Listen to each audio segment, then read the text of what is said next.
It's a little late for me to be doing this, but I have some time to kill, and I wanted to re-record this anyway, because of course I did. So, that, and I'm like, it's basically like a wide awake. I'm wide awake at 12:30 at night, so it's just like, why not, right? So Cold Steel 2. Now, I'm going to try really hard not to get too angry at this, but let me start with the basics. I was surprised at how good this game ended up being. This was the first time I ever used Lore Runner's review system for myself. For those that don't know the Lore Runner and you somehow found this video, thanks. Thanks for watching, obviously. But the Lore Runner has these pluses and minuses system for each game that he reviews.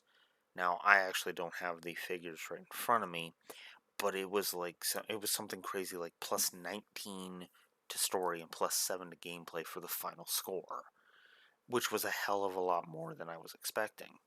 Now, granted, that was also bolstered by the fact that I gave every member of Class 7 their own individual plus.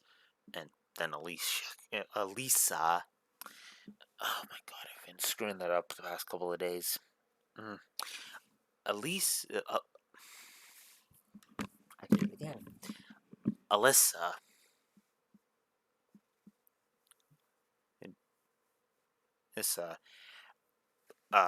got multiple pluses to story because, in fact, I believe she got 3. I want to say, yes, 3. Because she got 1 for her reunion scene and her character in general. She got 1 for the final bonding, the bonding event in Bereahard with her, which was just flat out awesome. Valamar the Cockblock. The cock-blocking wingman. And then there was, of course, I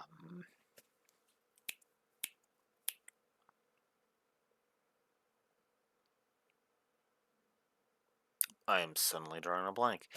And then, of course, there was oh, that's right, it was the side quest, Father's Pocket Watch, right?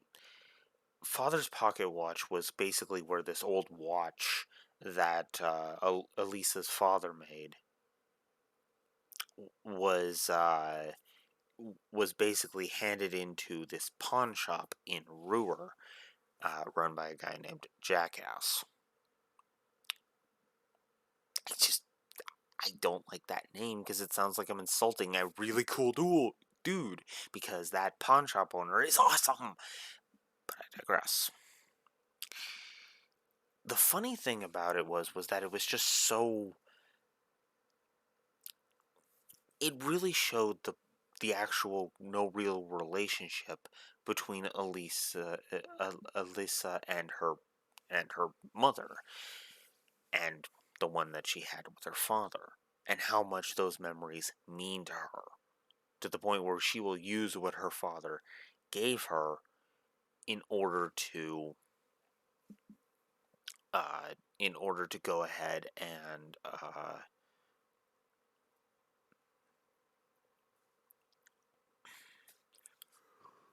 excuse me, in order to go ahead and use that knowledge to preserve something that meant a great deal to her, right?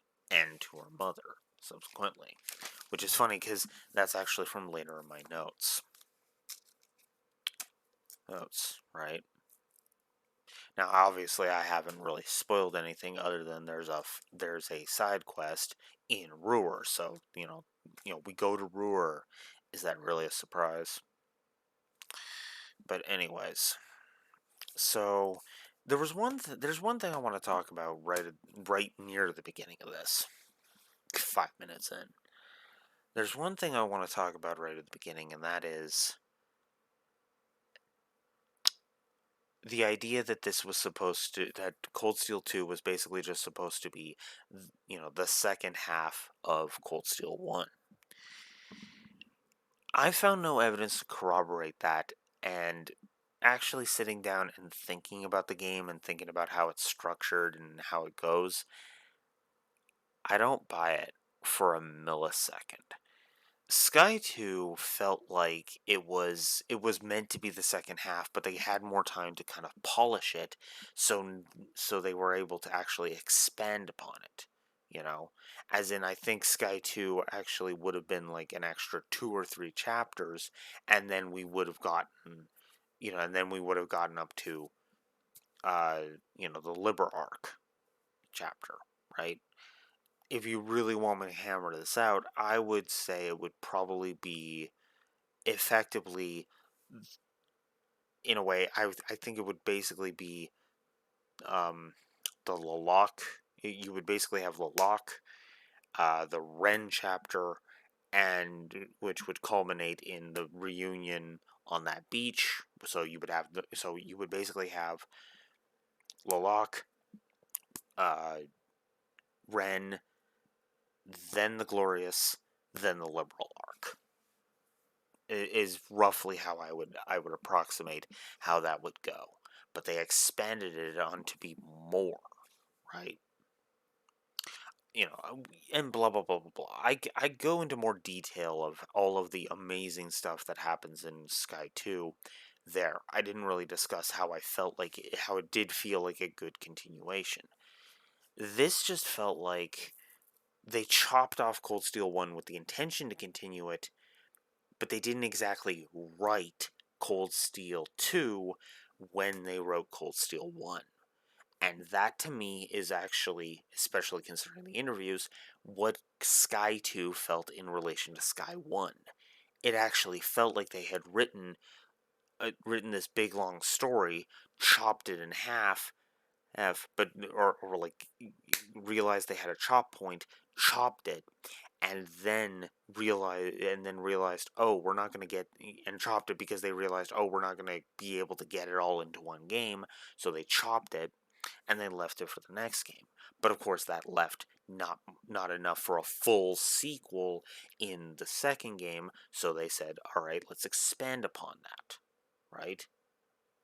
Now, if you were to ask me what to speculate on what was, what what was the original script versus what was new added, I wouldn't even have the beginnings of a clue, because I honestly feel like Sky 2 was just one cohesive story, right? In fact, my best guess is the 4 parts that I listed, but I'll just be honest, that's me pulling that out of my ass. I don't have evidence for any of that. Okay? I want to make that crystal clear crystal clear. I don't have evidence for any of that shit. Okay? Cold Steel 2, by contrast, in many ways feels like they wrote Cold Steel 1 with the intention to continue it and then to go into the Civil War story, and they didn't write part 2. Fans of Star Trek a lot of this is probably sounding eerily familiar to fans of Star Trek, because this was basically the cliffhanger problem all over again, and from the Star Trek franchise. You write part 1, and then you have no idea how you don't write part 2 until after it's done, aka the best of both worlds approach, which only worked once in my opinion, and that was in Best of Both Worlds. Because even though Best of Both Worlds does clearly have a different feel than Best of Both Worlds, part 2 of Best of Both Worlds has a different feel from Best of Both Worlds part 1, I still see it as, as two halves of the same whole, and it does fit well. Even some of my more favorite two-parters that have pulled this still feel disjointed in this regard, right? I could name several of them. Time's Arrow, uh, Redemption, my personal favorite two-parter that is in Best of Both Worlds, right? Scorpion over in Voyager, you know. you get the idea. But the problem was, and this is the biggest problem with Cold Steel 2, it doesn't feel like they were building upon what they had established in Cold Steel 1. It almost felt like they were just, it was just, all right, let's do these, like, each part felt like a different section, a different story into and of itself. Because the main driving force behind this story is twofold. One of them really fucking stupid, and one of them really has really good payoff. For the most part, we'll get to that much later. The one that has really good payoff is, of course, the get even, reunite with Class 7 and get even with Crow. The weakest fuck one is at the end of the prologue, Princess Elfin and Elise are captured. I'll get into that later because that was actually one of the biggest negatives I gave this game was why the hell is Elise why the hell did it kidnap Elise? That is so goddamn pointless. But I digress. It also feels like they basically turned Breen. It, it feels like in the first couple of chapters, or well, no, I'm saying this wrong. It felt like basically in the prologue they turned Reen into, what's the nicest way to put this? Into a fucking asshole. The reason I say it like that is because Reen has this chip on his shoulder the entire time you're on the Isengard range, right? He has this chip on his shoulder that basically, where he is basically butting heads with Selene the entire, and up until you fight that magical knight. It's distracting and stupid. It really is that fucking stupid, in my opinion, because it just feels so disjointed, and that's the problem with a lot of this story. This feels like it was written by like 6 different writers, aka the Mass Effect 3 problem. Now, I have no evidence to corroborate that. I didn't see anything about there being multiple writers. But that's what it really feels like. Or at the very least, it feels like it was written in like on like 7 different days. And each day was like it was basically an entire story written. Now, some of them cohese nicely, okay? Again, like I said, the confrontation with Crow, each of the reunions with Class 7, uh, dealing with the fallout of the fact that the noble faction has been using the Reinford group to manufacture their soul dots. That's the Eusis's beef with his dad, right? All of that stuff feels good, but then you have other shit, right? Hell, I'll even go so far as to say as well, I didn't enjoy it in the gameplay on the gameplay axis. The Zamorian ore hunt actually made sense from a story perspective. Craft yourself a weapon that suits you. That suits you, Reen, because you are just borrowing us. You just borrowed a weapon from the Spiegel. That's not enough to close that 3-year gap, right? Right? And then there's also the plot threads of, well, now the Imperial Liberation Front don't have their purpose because Osborne got shot. By the way, if it's not obvious, I'm spoiling the hell out of Cold Steel 1, so so I beg your indulgence. But the problem is I don't know if I said this in the Cold Steel 1 review because video review. I don't know if I said this in the review, but it felt like there was like 3 or 4 different spots during the, well, let's call it what it is, the epilogue, where you could have chopped it, right? You could have chopped it right when Principal Van Dyke announced Guerrilla Fortress was destroyed, right? You could have chopped it excuse me, you could have chopped it right when we reveal that Crow is C and he shoots Osborn. You know, literally the final line of the entire game, the final audible line. I mean, other than the screaming, could have been well played, Armbrust. Right? That could have been great. That could have been a great way. And then have that scene be where we pick up in Cold Steel 2 and just make everything, the battle for Trista be the opening salvo. It actually would then make the liberation of Trista all the more satisfying because we would lose Trista at the beginning of Cold Steel 2 instead of losing Trista at the end of Cold Steel 1, making it feel disjointed. I gave a negative for the liberation of Trista because it basically hit with all it basically it,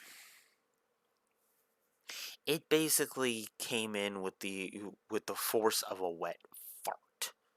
It basically landed with the sound of a wet fart. You know, basically the idea is think of it as your butt stomp, but your butt stomp is a pillow. Basically, your butt is a pillow. Basically, that's how tepid the liberation of Trista actually felt. So, I throw up my hands. But we'll get into that into the more spoilery section. Let's talk gameplay. I haven't even really consulted my notes. Let's talk gameplay. Let's start with the positives of combat. The combat, the overdrive system, the link system, Valimar fights. All of that's good shit. Okay? All of that's good shit.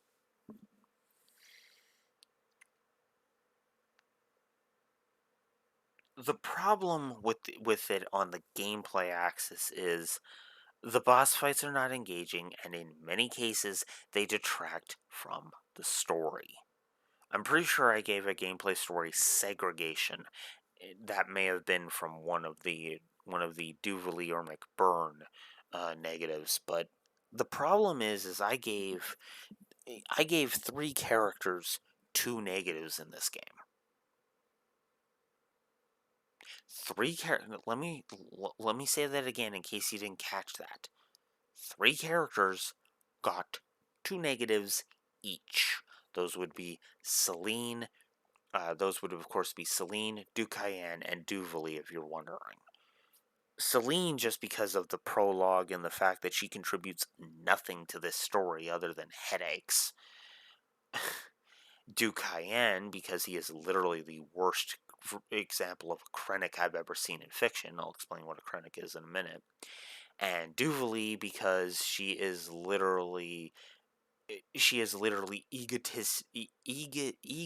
incarnate and unearned ego. She is literally arrogance incarnate. And anybody who knows me knows I can't fucking stand arrogance. In fact, from my perspective, I actually, what was that, like a couple of days ago, actually had to apologize to the Lord Runner straight up on his stream. I actually came in, no joke, this is what I had said on stream, in the chat. My chat literally read, no joke, I can't remember if I said hey everyone or morning everyone, but one of those two. I'm pretty sure it was morning everyone, so morning everyone. And then I immediately was like, okay, I want to apologize for yesterday. I was out of line. I'm paraphrasing obviously, but it was, you know, I'm sorry for yesterday. I was out of line. I I've been pissed off. The past week prior had been basically metaphorically kicking me in the dick, which was not helping my mood. And then the lore runner called one of my favorite Super Nintendo games one of the worst crossovers ever.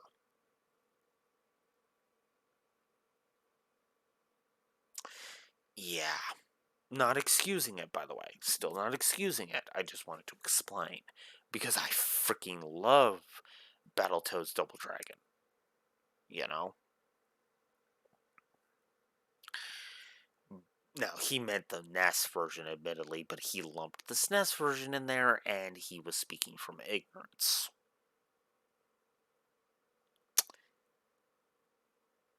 When you say something with authority from a position of ignorance with conviction and confidence, I call that arrogance. Especially when you have no basis. Now, obviously, the lore runner did apologize to me for that much, but again, it's to explain it, not to excuse it, and that's the problem with Duke Cayenne. Imagine if I didn't apologize. Well, no, I'm saying this wrong. Actually, imagine imagine no Duvali. Sorry, imagine if imagine if Duvali was like imagine the lore runner. I think the other part was as I had only said one thing in all caps, and he basically then turned around and said, I'll take it back as soon as you stop talking to me in all caps." You know. Now, granted, he did apologize because it was still like, fucking really. Because let's face it, his response was kind of really, like if you look at the full context. Because it was just like, whoa, okay, so Blue Wolf needs to go fucking chill. Lore needs to remove the snark. It needs to tone down the snark, and so you can see why, he apologized on top of, I was the one who needed to. He just did it to be polite. Is to sum that up, right?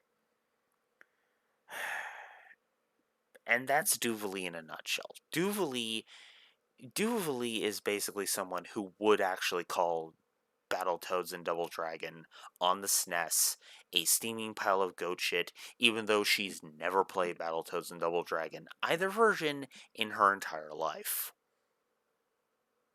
She would literally call it a steaming pile of goat shit, mean it, and have never played the game before in her life. That is why I call Duvali arrogant, right? But I digress. So gameplay, and her boss fights just culminate in that, because it's like, I'm super powerful. I'm one of the most powerful Ouroboros members, and everybody keeps saying, she's one of the more powerful ones.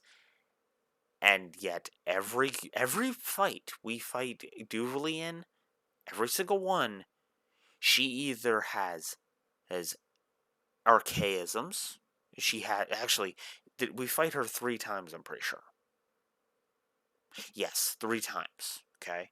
Once when her and McBurn are properly introduced, in which case she fights alongside McBurn.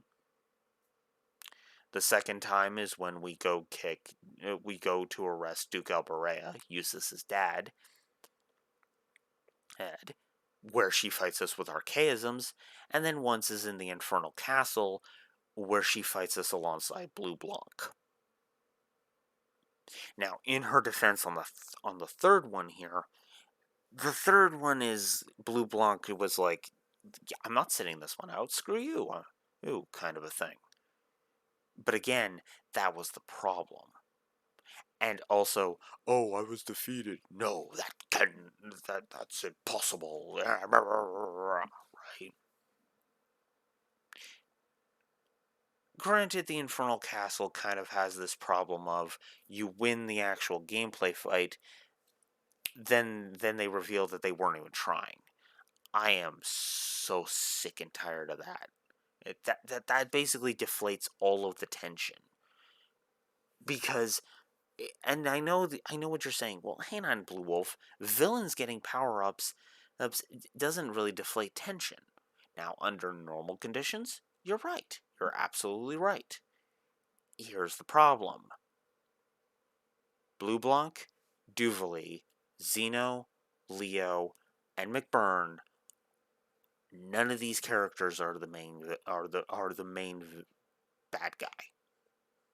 In fact, you can't even say that Crow and Vita are. But Crow is who we've been progressing to go fight. We're just going to have to take down Dukayan at the same time because he's got to be stopped, right? And considering how he's a frickin' Krennic, we basically look at that and go, oh, well, he'll be easy to take down unless he does something stupid and summon the Vermilion Apocalypse. Spoilers, there's a boss fight against the Vermilion Apocalypse.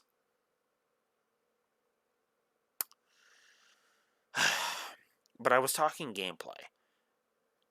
Even in terms of gameplay, it's kind of a letdown, especially on repeat playthroughs, because you know that you're not actually defeating Duvali, that you're not actually defeating Blue Blanc. Although we could guess that, considering this is... God, what the By the time you face him in the Infernal Castle, I want to say that's the... Oh no, there's a fourth time we fight Duvali. I forgot about the Pantagruel. And, by the way, Blue Blanc joins in on that one, too.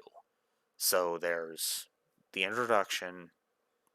So there's the introduction, the Pantagruel. So there's the introduction, where she's with McBurn, the Pantagruel, where she's with Blue Blanc, the Oryx Fort, which she's with her archaisms, and then there's the Infernal Castle, where once again she's with Blue Blanc, right? All four, she has somebody with her. So it's like, now with McBurn there, it's like, okay, whatever, right? So yeah, with Blue Blanc, by the time we fight him in the Infernal Castle, that's the fifth time we fought him in the entire franchise. Unless, of course, he's a boss fight in the Crossbell games, in which case, don't mind me, I haven't played the Crossbell games yet. In which case, it's however many times you fight him in Zero and Azure combined. You know, it could be once per game, it could be twice per game, it could be 3 times per game. So basically just, 5 plus however many times Lloyd and his crew have had to deal with him, right? So.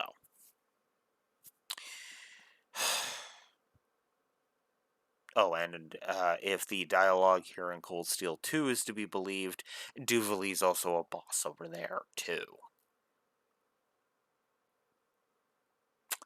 Yeah. So not only does Class 7 kick her ass, but the SSS do, too.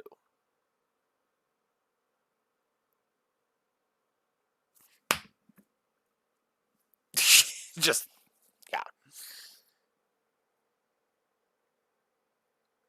Although if Estelle and Joshua have teamed up with Lloyd, in the Crossbell games, and the fight with Duvali happens in the second game, and Estelle and Joshua show up in the second Crossbell game and join the party in the second Crossbell game. Oh, that actually would explain it, because Joshua, right?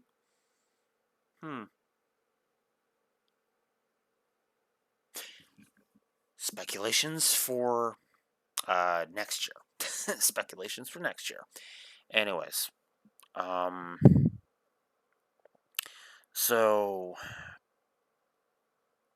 it's funny. I don't actually know when in 2023 the Azure's supposed to come out here in the West. I've heard conflicting reports, because I thought it was supposed to come out late 2023 for Azure, right? Because Zero's supposed to be the end of this year here, then Azure was supposed to be the end of next year, and Reverie was supposed to be sometime in 2023 as well. I could be wrong. Okay? If I am wrong, please don't flame me alive in the comments. But anyways, let's talk about to get back to the gameplay, I like the combat of this game, but the boss design is just painful. It feels like the bosses have way too much health, way too many cheap attacks, and some of the bosses cheat. Looking at you, Loa Lucifria, or whatever the hell the final boss is. Ugh. By the way, I hate the final dungeon, the Reverie Corridor. That that final dungeon can go die in a fire. I know some people like the final dungeon and the story points and all of that, but I can't stand the final dungeon. I'm sorry. Oh my god. I hate that that's the note Cold Steel 2 goes out on, right? Again, it feels like another thing that could have been the prologue of the next game, and it would have fit better, you know? It my opinion. Just my opinion. But whatever. So yeah, I didn't like the boss fights. The Zemurian ore hunt was repetitive and dumb and got broken up by random other shit. What else? Well, I guess for the first time I can go ahead and consult my notes now because all of that was just off the top of my head. So let me just go through my notes to see if there's anything else gameplay wise I want to talk about.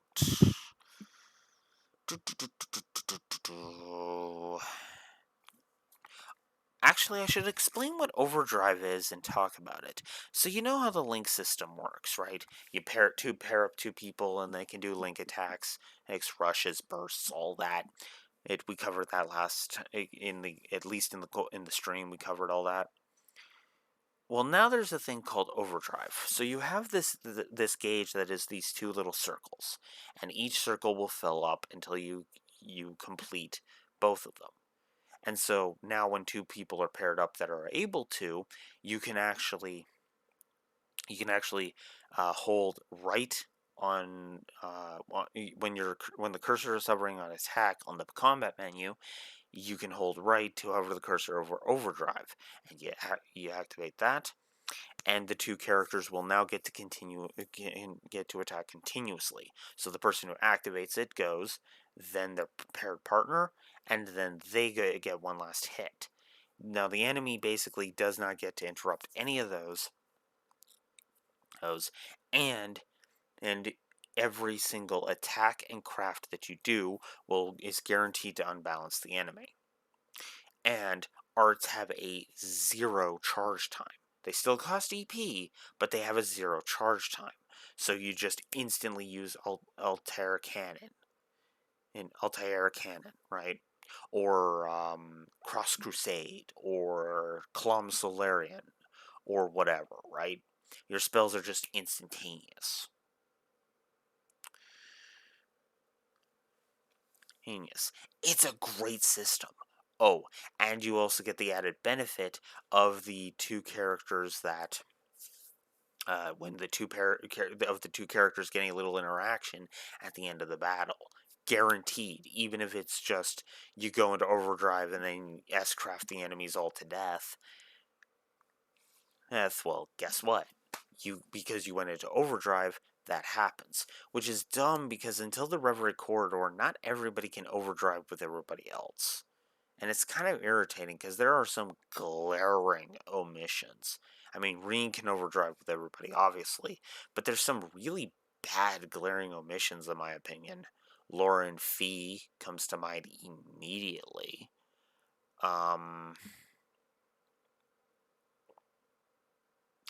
There's probably a few others that I'm neglecting, but I'd have to go back and actually examine it. Like, I'd have to reload the save from the final chapter.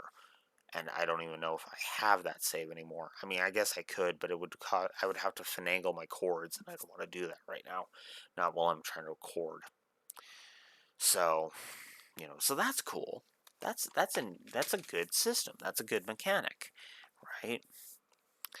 What else do we got here?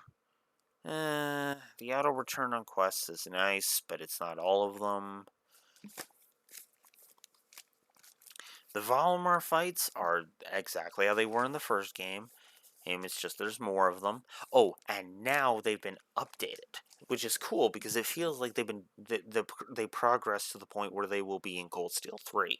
So it feels like they were kind of hammering out how they wanted Valimar fights to go, which it would explain why they actually shoehorned Valamar's first summoning into the end of Cold Steel 1. They did that from a gameplay perspective because they wanted to hammer out the details of how they wanted the Valimar fights to go. So, limb targeting, follow-up attacks, finishers. Okay. Okay, that was how it worked in Cold Steel 1. That's how they work in Cold Steel 2, but now we add on the Unite. So what happens is once you reunite with your team, or you start reuniting with Class 7, you can actually have somebody linked with you while you're fighting in Valimar. So every so often, effectively think of it as Class 7's turn. So you can choose a member of Class 7 to pair up with you, and they can either cast a spell, recharge your mana, which you could not do in the first game, by the way, or to use some of your mana to recharge your health, which I think Reen could do, but he couldn't recharge the mana, right? So now that's regulated to Class 7 member because they're the support unit. And then meanwhile, Valimar himself has attack, defend, or use a craft. So, there's that.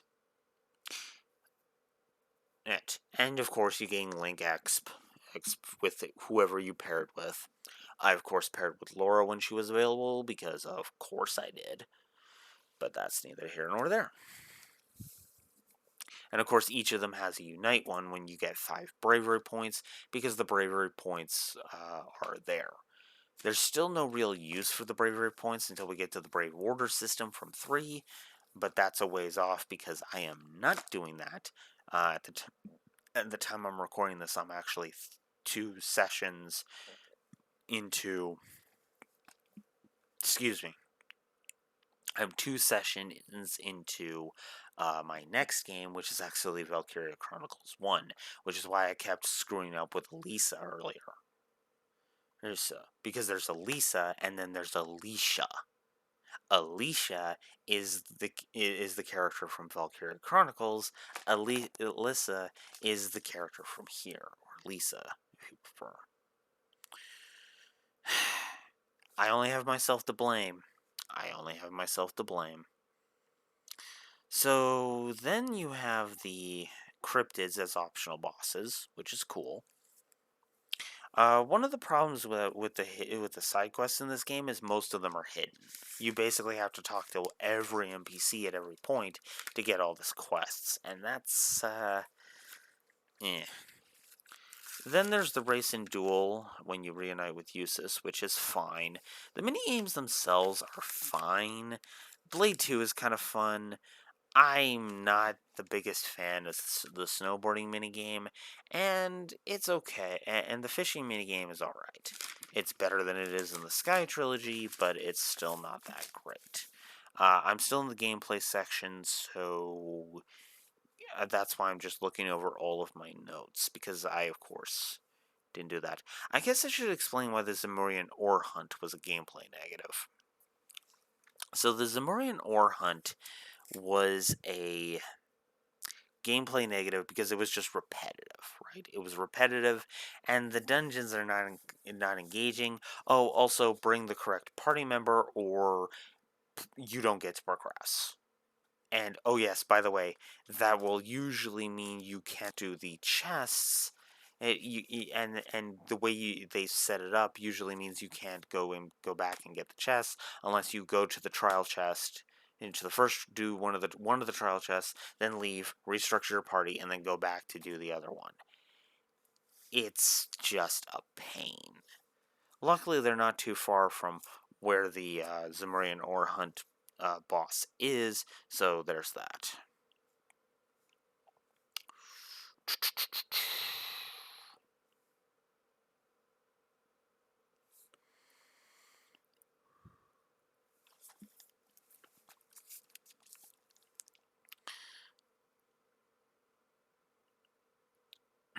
There's my note about the Aqua Shrine can go to hell. Let's see. Oh yeah, the one that I put down as my most hated thing was Savant Vuls. I'll get into what more about that when I get into the spoiler section. Okay, I guess let's talk about the Liberation Trista and why it's weak even from a gameplay perspective.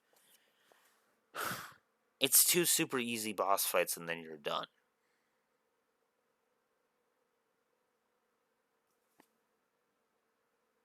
Fucking excuse you. I don't know what else to add, honestly. It's just so goddamn weak. And the fact that it's a weak sauce continuation of a weak sauce character story arc or plot arc is, or I guess that's a character arc. So yeah, weak ass character arc is just stupid. Also, this has got to be one of the worst games for speedrunners because there's multiple times where you have to actually, where the NPC you need to talk to, usually Toa, once you meet up with her again and get the courageous ages. Spoiler alert. So once we get the airship and Toa ends up being the person we have to talk to select a destination or continue with the next story event, we get interrupted by dialogue that is basically just as Toa's thoughts on it, which is fine, but that's what the talk option is for, game. Fuck off and stop forcing that down my throat. It really was just, the empty text in this game was just getting to me, and I'm not usually one that hates on empty text. Not really.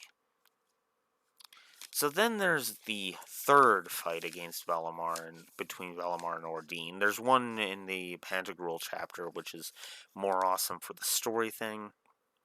Then we complete the Infernal Castle, which is, it's alright, but it's not great. Then, and after that, after we deal with the Infernal Castle, we get the Divestment chapter, where we actually switch control off of Class 7 for a bit. For one dungeon, which is actually kind of nice. So then we have the epilogue, where we have the Black Records scene, which I like story-wise, but I can't stand gameplay-wise because it's New Game Plus exclusive, and I don't like that. I gave that a gameplay negative, so there's that. And then I guess I should explain why the Reverie Corridor and the final boss both got negatives to gameplay and story. Actually, did I give story negatives? I gave the final boss a story negative. I didn't give the Reverie Corridor a gameplay negative, story negative, apparently. So, the Reverie Corridor is a random final dungeon. Let me say that again. Every time you go into it, even if you leave because you want to go into Trista and buy items, the Reverie Corridor will randomly generate its layout, every floor's layout. I think there's like something stupid like 14 or 15 floors to this thing. So excluding the boss floors, yes, boss floors, plural.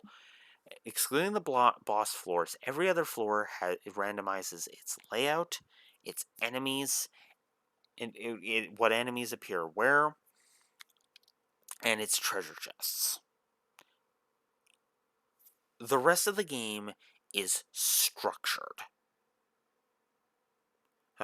In other words, they carefully planned out, what the dungeon's layout was going to be, and where you could go. Excuse me. Where you can go, where the chests are, what's in those treasure chests, and so on and so forth. That's actually why so many times it seems like there's septive in there instead of anything useful, which is just dumb. So then you beat these random cryptids because why not? And then you get to the final boss, and the final boss basically says, "Oh, you were never meant to fight me. This was just happenstance that I'm here ready to fight you. I'm willing to go back to sleep if you guys just want to leave." And then Rena's like, and even Celine's like, "Yep, that's what I figured. Completely pointless." And then Reen chimes in and says, "Well, who cares if it's pointless? This is the perfect finale for Class 7 Evan as a team."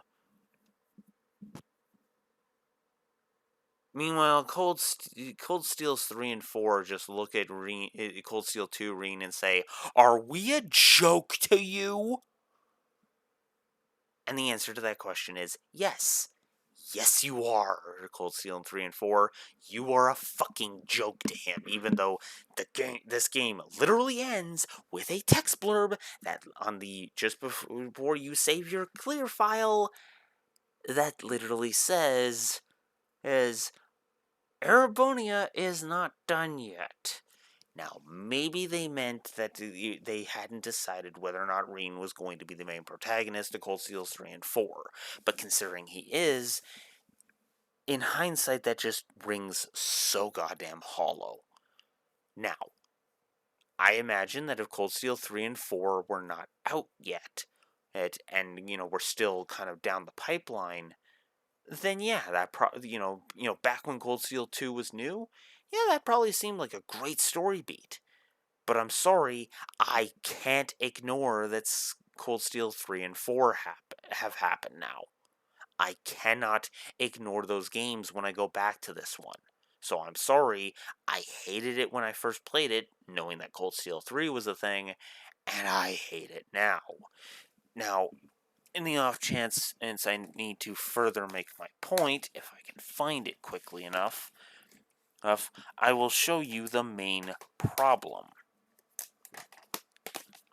with this, because I need to show you Cold Steel 3's box art in order to make my point. In order to fully make my point. So bear with me a moment so I can see if I can find my Cold Steel 3 case, which I am failing to do so. This sucks. Give me a second. Give me 1 second.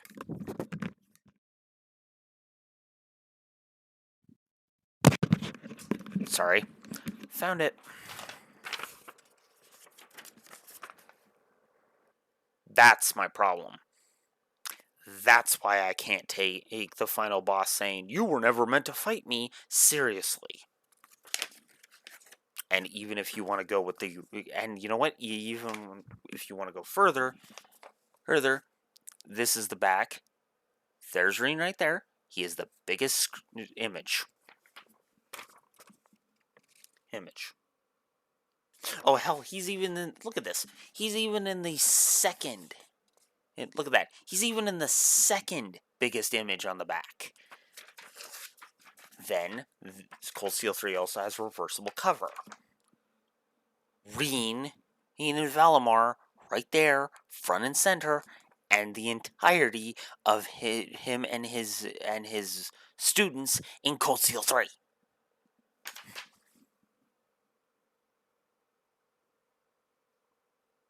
Also, spoiler alert for this game, Class 7's in this, and they work with Reen. Oh, and while we're on the subject, they all come together in the final dungeon of this game. Well, all except Crow because of this game, but all 10 of them fucking show up for the final dungeon. Because, spoilers, Crow dies in this one. So no Cold Steel 3, shut your face. He says, I know. But still. And yes, I do know the point of that. I'm sorry. I know I'm harping on this badly, which I guess is your spoiler warning, because I am done with the gameplay. I'm sorry to end on a negative note on the gameplay, but really, there's a reason why I was surprised that this was a net positive in the gameplay axis. but it has some good design elements, so I guess that's a thing. So let's switch over to the narrative, and I guess since I'm already talking about it, and I've already talked about the final. I guess we're past the spoiler alert, I guess. But yeah, no, the final. Although the final boss saying that the final boss says you weren't supposed to fight me, it kind of isn't that big of a spoiler, is it? Other than to say that that fighting it after the divestment chapter is a thing. But yeah, no. So I've already said my piece on that. So let's rewind to the beginning of the game. So Celine starts off by being obnoxious and stupid. And she has the fucking goal to basically feel hurt, like, oh, hey, why are you ignoring me? Hey, come on, listen to me. Okay, maybe if you had actually, I don't know, fucking explained yourself instead of fucking just complaining that you weren't able to get a word in edgewise, even though you made an entire speech that you were allowed to get in edgewise.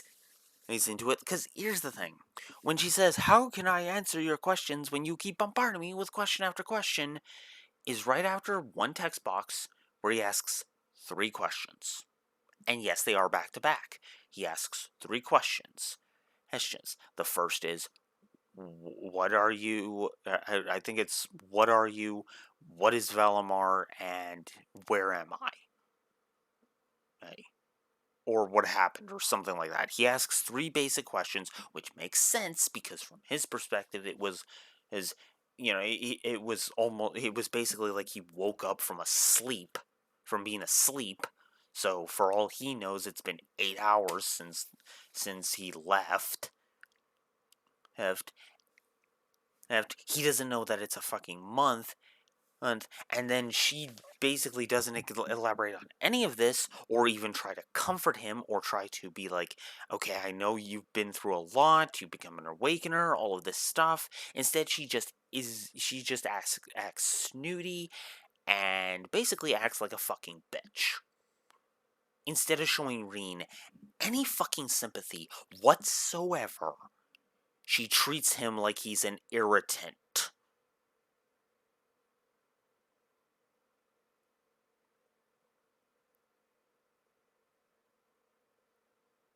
Do you get off on being a bitch, Celine? Like, does that bring you sexual pleasure or something? Because that's the only explanation I can fucking fathom for why you act like a complete fucking bitch the entire time. And this. Now, I know what somebody is going. And I know what the counter argument is. Blue Wolf, it's just the tsundere act. I fucking hate the tsundere act. I despise the tsundere act. Now, sometimes tsunderes are just kind of there for the comedic stuff. The tsundere aspect of the character is just there for the comedy, right? Male in Mega Man NT Warrior, right? In or the Rockman EXE anime, if you prefer. Her, right? Mithra, because that's a defense mechanism, right? The tsundere act is basically a defense mechanism. Asuka from Evangelion, even though I absolutely despise Asuka from Evangelion. The tsundere act is a complete defense mechanism. She's an abrasive bitch to everybody because that's her way of coping. She's pushing everybody away because she's scared of opening up to anybody anymore, right? Celine, on the other hand, is basically just being abrasive for the fucking yucks, but there's no comedy to it. Let's use Male as an example from the EXE anime. Roll's Net Battler, okay? I don't want to get into the whole Battle Network timeline of Mega Man right now. Let's just say that Mega Man, Roll, all of those characters are basically programs called net navies, and they have operators, and those operators are called net battlers. Okay, Male is the net battler for Roll, and she has in the anime version of Battle Network has tsundere tendencies, and it's usually always played as as a joke, right? In fact, what's funny is the tsundere tendencies only show up when the episode is trying to hit you with some comedy. The problem is that Celine is leaning on the tsundere angle for no fucking reason. She is being an abrasive bitch for no fucking reason. Now, the game will try to paint this as she's worried about Emma. But the problem is Reen should also be worried about Emma too. So, what the actual fuck, Celine? The tsundere tendency works, but only to a point. Because if all you have, if all your character is just a tsundere bitchiness, empty text where no new information is, where hardly any new information is conveyed. By the way, 90% of Celine's dialogue is empty text. She's yapping, but no new information is being conveyed at all. At all. You know, so you know, so unless unless you do something with it or try to engender some kind of character arc, or maybe here's a thought, when she's more comfortable with Reen, have Celine literally apologize and say, look, I know I've been an abrasive bitch to you, but I'm doing so just because I'm worried about Emma. I really am, right? Like, have it be that after we get back from Nord, Celine says in a scene, have Celine walk up to Reen after, everybody goes away and just says, look, I want to apologize. You handled yourself well in Nord. I want to apologize for the way I've acted up until now. I'm worried about, and just have it be that and have it be, and then have Reen be like, no, I get it. It's okay. You're worried about Emma. I am too. And then have Celine, and say, you're worried about Emma. I am too. I understand. And then just have Celine kind of look, just kind of turn around and say, yeah, that's been the crux of it, right? Because again, the only reason Asuka worked as a tsundere bitch as a defense mechanism was because, at least in the TV show, by all accounts, the walls broke down. Oh, and the real Asuka Langley Suryo, I want to say, I forget. Ava Asuka's, that the real Asuka from Evangelion was laid bare. In other words, we understood who it was, as that was that the I think it was Unit 2. Yeah, Unit 2.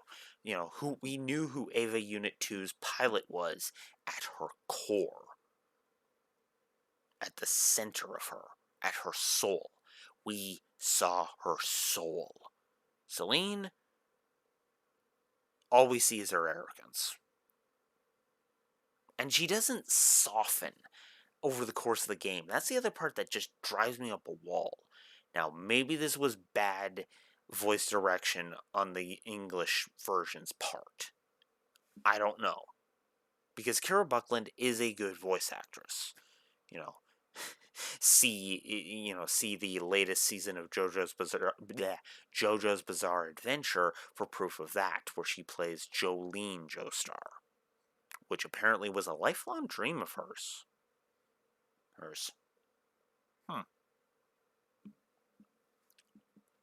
Cool. Anyways, but in all honesty, the problem with Celine as a character is there's just nothing to her. There's no there's no real depth, there's no real nuance. It's just I'm acting like a bitch because I'm worried about Emma, who is effectively my sister. Sister, master, whatever you want to call it. Which especially pisses me off considering that Emma is one of the potential romance options.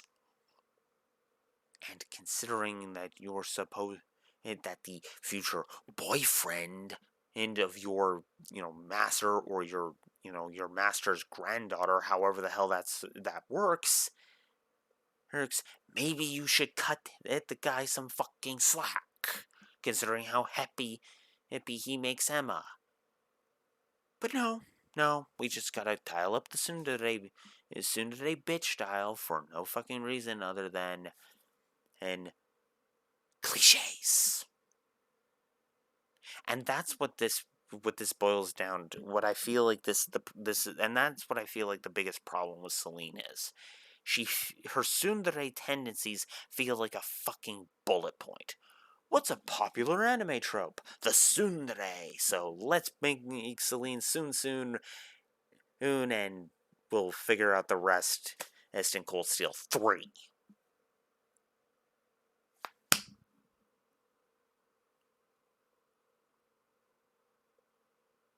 Especially considering that that's her third appearance, you get the problem. Granted, Celine didn't really exactly talk except for 2 scenes in Cold Steel 1, but that's beside the point. We can interact with her outside of those 2 scenes, and she acts like a tsundere the entire time. But whatever. Unless we bring her tons and tons of food. By the way, anybody who knows, does feeding Celine every single time and every single opportunity you have in Cold Steel 1 and have any effect on how much of a bitch she is during Cold Steel 2? Who? Let me know in the comments, because I actually am curious about that now. I seriously doubt it, but that's just because I don't think Cold Steel 2 was properly thought out. Yes, I am back to finally consulting my notes. Let's see. So, before Celine starts acting like a bitch, we have the flashback intro, which I actually like. I usually like narration, so it's not a big deal. So then we get introduced to Ymir and Reen's parents. I like Reen's parents, but admittedly, I don't have a lot to say about them. Although what's funny is you would expect me to make some crack about Reen's dad, considering his voice actor. I try not to let voice actor drama. Sorry, let me say this properly. Voice actor drama. Twitter wars and shit like that. I try not to let that get under my skin too much. Now, if a voice actor does something that I personally offends me, then I'm going to take umbrage with that, right? Whether it be a certain Funimation voice actress tweeting about how she wants to murder a guy, castrate and murder a guy, and hold his severed head in one hand and his severed balls in the other.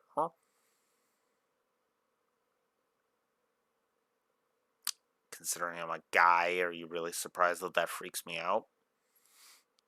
And or in the case of David Lodge, which is Tia's voice actor, I admit this is more based upon career choices that I will never allow him to get away from, even though he has smartened up on his career choices over the years. Because, see, here's the thing. I would need to look it up to actually really figure this out, but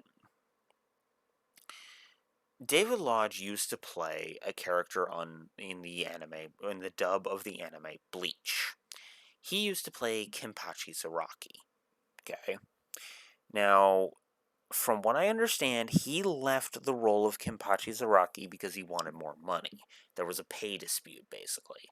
And so he parted with Bang Zoom Entertainment, and he was replaced. He had his voice actor replaced with Patrick Sates, if I'm not mistaken. Now, I mean no disrespect to Patrick Sates. I love Patrick Sates. Patrick Sates is even awesome in this very game as Vulcan, and I can name several roles I've loved him in. I mean, I actually love him in Valkyria Chronicles while we're on the subject as Jaeger, right? I love him as in the few times he played Dracula in the Castlevania series. I love him as Basilio in Fire Emblem Awakening. I love him as what else did he play? Hey, damn it, Alex, you should know more roles that he's played. You know, although I will say I like him more as a voice director than anything, because I actually think he pulls some damn good performances out of certain voice actors, like Greg Chung, for example. I can actually name two characters that Greg Chung has voiced that I think Greg Chung did a fantastic job on, and I want to say that that's at least partially due to Patrick Sates' brilliant, really good job at voice directing, right? And don't get me wrong, I love him as a voice actor, but I mean, if I had something and I was going to get a voice director, he's the one I would want to hire. I'd be like, I want to get Patrick Sates as my voice director, and I'd be like, and I imagine some people would probably look at me like, Patrick Sates is your voice director, and I'd be like, yes, yes, absolutely. Go play Fire Emblem Echoes Shadows of Valentia and hear Lucas, Greg Chung as Lucas, and how greatly nuanced as a how much he manages to pull so much emotion in a reserved, then you will finally have the truth in your hands, right? Just go pull up that scene. It's the scene where Clive, spoilers for Fire Emblem Echoes, it's the scene where Clive hands over the role of leadership, leadership of the group, the Deliverance, over to the main character Alm, or I guess one of the deuteragonists, Alm, right? So yeah, like I said, I like both of them. That's cool. Also Celine lured Elise into the old schoolhouse. You know, when Reen's power first awakened back in the first game, or reawakened, I guess would be the more accurate term. Yeah. Anyways. Oh yeah, I guess I could. I guess I haven't talked about the Magic Knights. So the first time on the Isengard range when we face a magical knight, right? Toval shows up and rescues us. He also has Elise and Alphen in tow. Now, he acknowledges that he actually got a call with a weird amount of details of where he was. And of course, because he was carrying out orders from Prince Olivert, the safest place for Alphen and Elise was by his side. And so he went and saved Reen, and that was cool. Cool. And then, and so then Elise joins us, and to go deal with the Magical Knight, right? So now, what's funny is I do like that. That's just a kind of a lingering question in the back of your mind. How who did call Toval, and how did they know where the hell to find him? Well, the answer is pretty simple to both questions. Is pretty obvious when you know the answer to the first question, because because Reen even figures it out. Oh, because on the Pantagruel, at the end of the Pantagruel intermission chapter, he literally asks Crow point blank, "Yeah, that mystery caller that called Toval to tell him I was on the Isengard range. That was you, wasn't it, Crow?" And then Crow's just like, "Ah, Yeah, you got me. Yeah, you got me. Okay, you got me. I mean, yeah, that was me. And then Toval's like, wait a minute. Yeah, hey, he does, come to think of it, he does sound like the mystery caller. I guess I must have heard it during the concert. That's probably why the voice sounded so damn familiar. Because Toval even admits the voice sounded so familiar to him, but because of the very because because of the very nature of the call, and because of the eerie amount of detail that was put into it, that they had on Reen's location, he couldn't really concentrate on the familiar sounding voice, but he could never shake the feeling that he knew that voice from somewhere. He just couldn't put it, he just wasn't able to put two and two together. And granted, because it didn't really matter after Reen was, after Reen became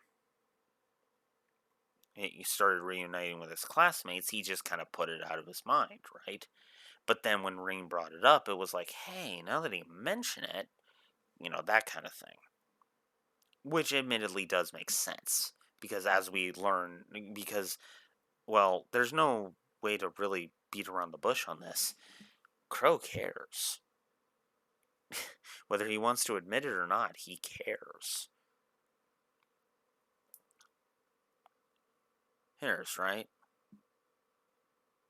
In fact, I think that's why it's kind of awesome that he actually helps encourage Reen during, just before the final battle between Valamar and Ordine, because, their final bout, because as what's funny is this hangnail is really annoying, because the funny thing is, because Crow slaps Reen across the face when he's starting to have doubts about fighting Crow. Crow just slaps him across the face and just says, "What the hell? Where the hell was that whole thing of you're gonna beat me and drag me back to the academy? Academy, right? Whatever happened to forcing me to graduate, huh? Where the hell did that spine you had 5 minutes ago go?" And so then they spout off their corny lines. "I won't let anyone interfere." Here, and it's like, this has nothing to do with our classmates, which is funny because Ring contradicts that because of the link system I mentioned in the gameplay section.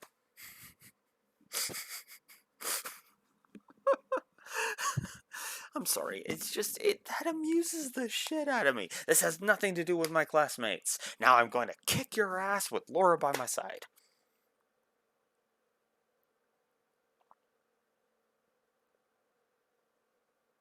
What? you know, uh, uh, God, so good. But then Princess Alphen and Elise get kidnapped. I said this on the stream as I was handing out the negatives, but why the fuck does Elise get captured by the Noble Alliance? Now I know what you're saying. Oh, it's to give Reen a motivation. Why is Elise necessary for that?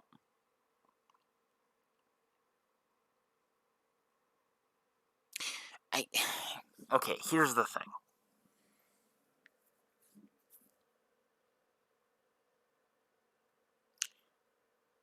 We can presume that it was Duke Cayenne that ordered Altina to capture.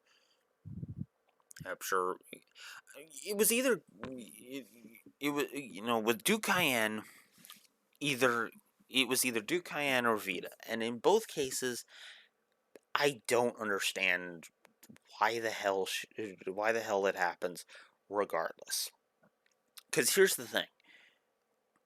Crow could have piped up and said, "You don't need to capture his sister. Just capture the princess." His sis. He will come on board, especially if you're just like, especially if you're join the dark side. We have Cookies thing wants to entice the whole. You can even be with the princess. Something to that effect. Now, obviously, they wanted some leverage so that, Reen would be less likely to betray them because they had Alphen on the Pantagruel. But here's the thing. I mean, that wasn't enough. And I would argue, regardless, that wouldn't have been enough, right? Because having having 3 Ouroboros members on board and 2 high-ranking Jaegers on board, and that still doesn't dissuade him. Never mind. I mean, never mind a colder version of Millium. Yeah, no. Also, this is the start of Altina frickin' basically teasing Reen with the whole pervert thing. Or, like, of him having a lolicon thing. I don't get that, if I'm honest. Like, what the hell, Altina? Like, Altina, I like you in Cold Steel 3, I really do, but what the hell? You're awesome, but what the fuck? But anyways, I digress. And again, I said this, I said this in the original draft that I deleted, but it's such a simple fix. There's such a simple fix to this. Yes. Reen is encouraged to go save Princess Alphen because she is effectively Elise, his sister's best friend. You can still make Elise his motivation, but just make it in a different direction. Do whatever you can to make sure that Princess Alphen, is safe, remains safe, or is brought back safe, right? And have that be his motivating factor for getting Alphen the fuck off the Pantagruel, right? I mean, for God's sakes, she ends up on the Courageous anyway. Why can't she be in the active battle team? Even if you want to say that she would be, even if you want to say something to the effect of, maybe if you only want her to be a active combat team member for so long, and then she leaves or whatever. But again, she's literally only a party member in the prologue and in the epilogue. There was no point to that. Now, obviously, in universe, there is an explanation. But out of universe, what the fuck was the point of that? Just make her a party member. Who the fuck cares? You did it when you went after the Magic Knight that reappeared, so why the hell not just make it a standard staple? I do not get this decision at all. And I get it, it would have been one more party member to add to the list, but again, the Revelry Corridor exists.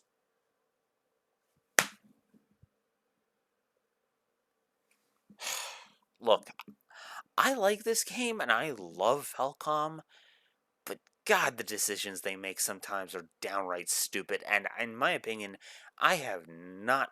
There is only one final dungeon I have ever actually liked. Liked.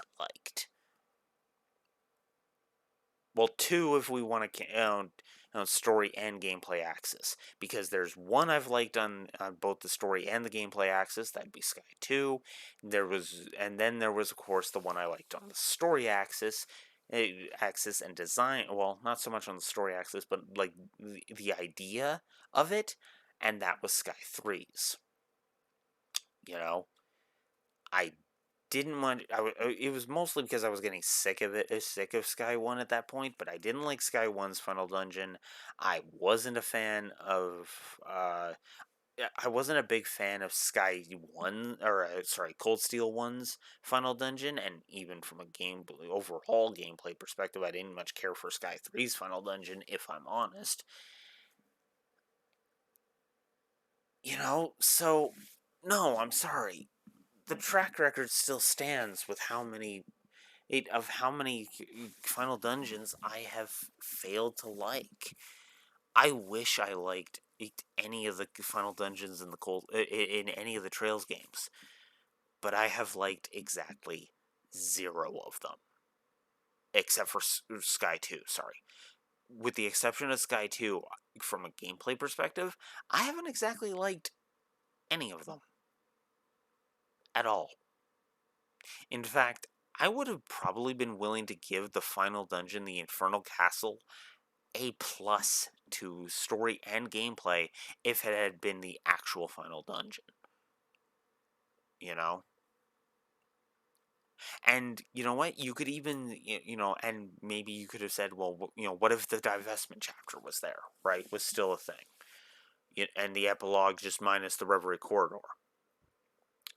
I'd still count the Infernal Castle as the final dungeon, and I would count the divestment chapter as the bonus dungeon, right?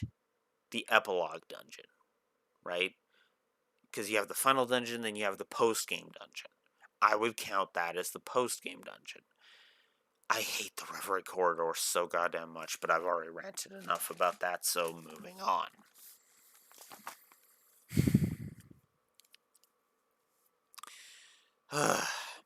So then we get an interesting tidbit in Act 1. And that is Valamar's sensing of Class 7 all over Erebonia at the start of Act 1. Right? Because he's supposedly getting more and more restoration of his power as time goes on, right? His memories, his power, blah, blah, blah, blah, blah. All of that shit.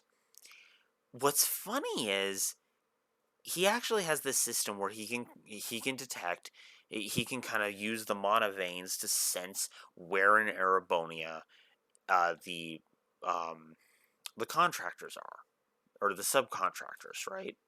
I forget the term they use, but basically the allies of the Awakener is basically how that is. The party of, so that he can sense Class 7.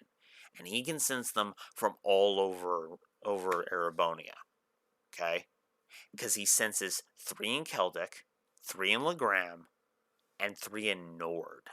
And the reason I saved Nord for last, even though it's the second one we go to, Nord is all the way on the far northern border. In fact, if you're in the Highlands, you're technically not in Erebonia anymore. Now, granted, the Highlands are probably rich in mana because it is effectively a giant nature place. It is basically nature, the area, but that's beside the point.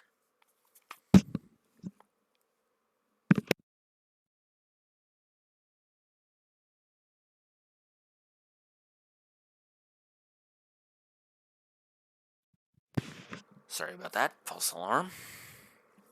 But yeah, no, he can sense all of the others. That's damn impressive. Man, these Divine Knights are damn awesome. Anyways, so then we use the Spirit Path, which is basically just a convenient way of getting around Erebonia without an airship. Because, yeah. Then we meet up with Rosine, who will be important when we get to the Black Records scene. And this is basically where we start meeting up with different students from Thor's. So then, after discovering that 3 of our classmates are here, this paperboy comes up to us and is very insistent. Please buy this issue of the Imperial Chronicle. Please buy it, sir. Please buy it. And it's like, oh yeah, sure. I got some Mira. Here you go. Oh, much obliged. Hey, bye. And even Toval has to comment because Toval's palling around with Reen at this point.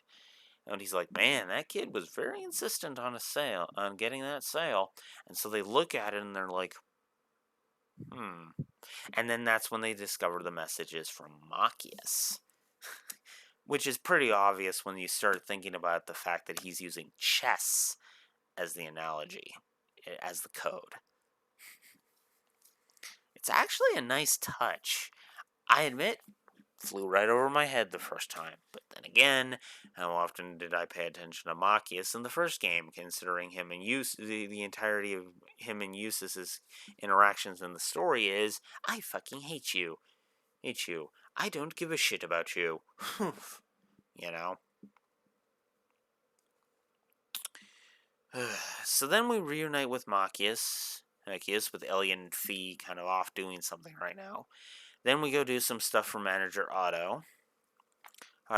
Then we go ahead and we reunite with Elliot and Fee. I love the reunion with those two. It was just awesome. I mean, Fee jumps off a cliff to bounce onto him. It's just like, and I love that Reen's just like, it would have ruined the reunion if you hurt yourself. Or me. Again, putting others first. So then on our way to the ruins of Gorelia Fortress, we run into Zeno and Leo. Fee's old group, fellow members of Zephyr. So then Elliot reunites with his dad. His dad says, "Elliot, oh, my gift from Adios," says ever. We're also reintroduced to Captain Claire, who joins us.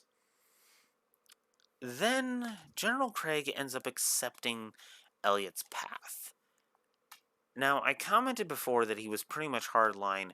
I want him to go to a military school.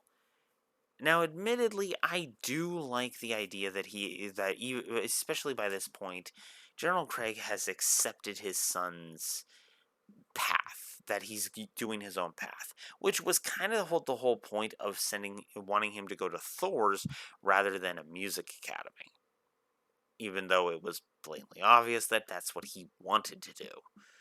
But opening up the door so he could be a combatant and a musician, that was a good thing. Which is funny because I actually thought that he just did not want to be a combatant. Well, I was wrong. He actually did say he wanted to keep practicing with his orbital staff in this game. In this game, he says point blank, "I want to keep practicing with my orbital staff so that I can keep my skills sharp," right? Because I used to think of it as the Garrick quote, a paraphrased version of the Garrick quote from Star Trek Deep Space Nine, Elam Garrick from Star Trek Deep Space Nine, who says at the end of one episode to a character named Odo, "You know what the sad thing is, Odo? I'm a very good tailor." It's not what he wants to be, but it's what he's good at, right? And I thought that was true with Elliot. He didn't want to be a combatant, but he was a very good combatant. But I'm wrong.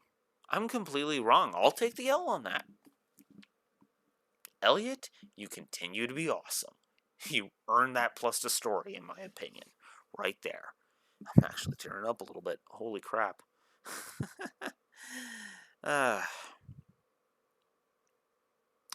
So then we encounter Needhog in Nord, which leads to our reunion with Gaius, who continues to be awesome and continues to love his home.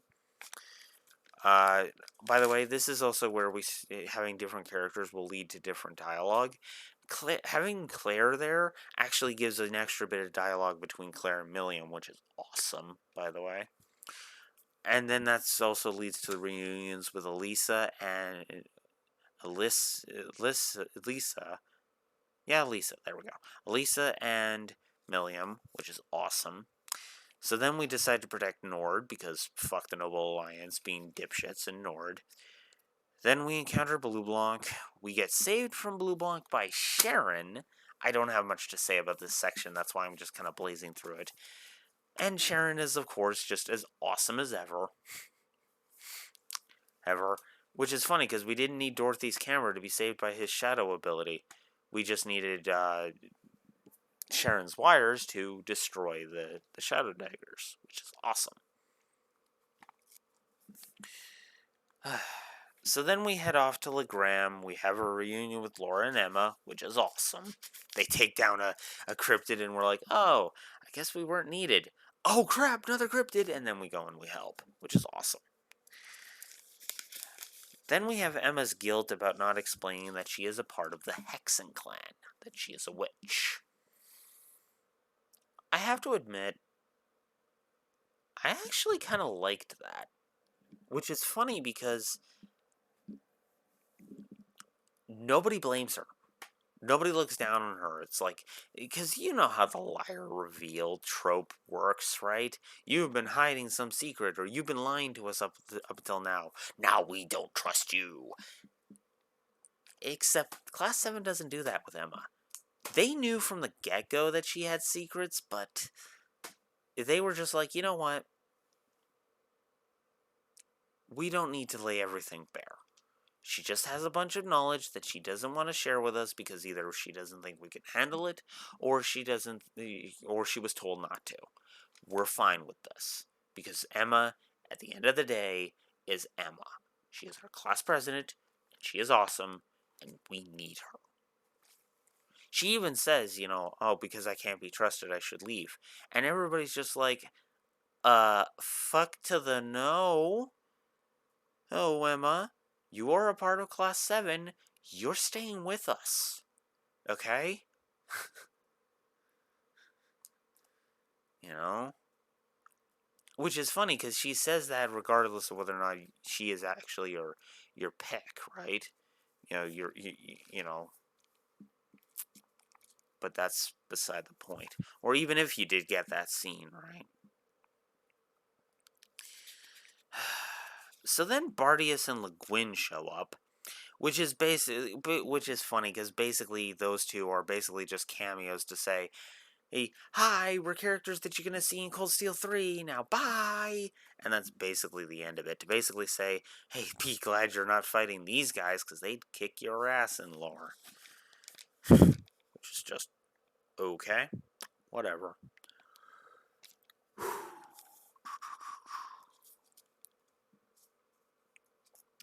So then we travel to Berehard, and Emma uses hypnosis to get us in. We reunite with Eustace. Eustace, after seeing a brief scene with Duke Alberea, we see Eustace's guilt at all this, and so he then races and duels to make sure that we are on the up and up. Duvalie and McBurn show up. I'll talk about them later. Then we get rescued by Instructor Sarah. Eustace basically tells his father, "Bye, screw you." And then the Pantagruel shows up in Ymir. Then Duvalie basically pulls the whole arrogant rival shtick. It's like, "Yes, we meet again, our rival. It feels like forever since we last fought." And even McBurn has to be like, "It's been 2 days since you last fought them. Not them, Like, come on. There's a flair for the dramatic, and there's just being stupid. But whatever. So then, and Crow beats up Green, because of course he does. And then, and we have the intermission scene. In the intermission chapter, which is great, because we get some more insight into Blue Blanc and his, rivalry with Olivier. We get a little bit of idea of Reen's power being because he's mixed. Basically, that's the idea of having like a superpower that's not a stigma of the Grossritter. No, is it Grossritter? I think it's the Grossritter. Like Kevin had in Sky 3. Then there's it, then there's Duvalie and being like, yes, I am power and blah blah blah blah blah, and it's just like, oh my god. And then there's the whole, which I don't know, Duvalie just kind of comes across to me anyway, like she's 2 seconds away from making out with Reen, and it's kind of pathetic. And again, it's just like, oh my god. Because she talks about how I have loyalty to my lord, and my lord is everything, and yada yada yada. And I'm just like, oh my god, okay, shut up. Shut up. You are a fangirl, and it is giving me a headache. That's why she got 2 negatives to story. Her arrogance and the fact that she wouldn't, and that she's so one note that it's just pathetic. That's not chivalry, that's just stupidity. Also, we learn from Crow about his backstory about being from Jirai, right? Hey, as Claire hinted at the end of Cold Steel 1. Then we get reunited with Alphen, who kind of allows us to awaken spirit unification. Asian is a thing. And then they make their way off. They go and they fight Crow again, but the problem is that, well, Reen's power decides to cut out right then and there. Which unfortunately means that Reen is kind of screwed. Until the Courageous shows up and saves them at the last minute by dumping all of Class 7, all 9 of the other members of Class 7, Evan, Sarah, Toval, Claire, Sharon, Prince Olivert, Olivier, and the Radiant Blade Master himself. Yeah. That was an even thing, so everybody's just like, let's just go ahead and let bygones be bygones for now. So then we go around recruiting Thor's students, and then Elliot's sister gets kidnapped and held at Twin Dragon's Bridge. So we go take back Twin Dragon's Bridge. And yeah, I have to admit, this is also where a problem with the Noble Alliance comes into play. Outside of Duke Ragnar, after Angelica kicks his ass, and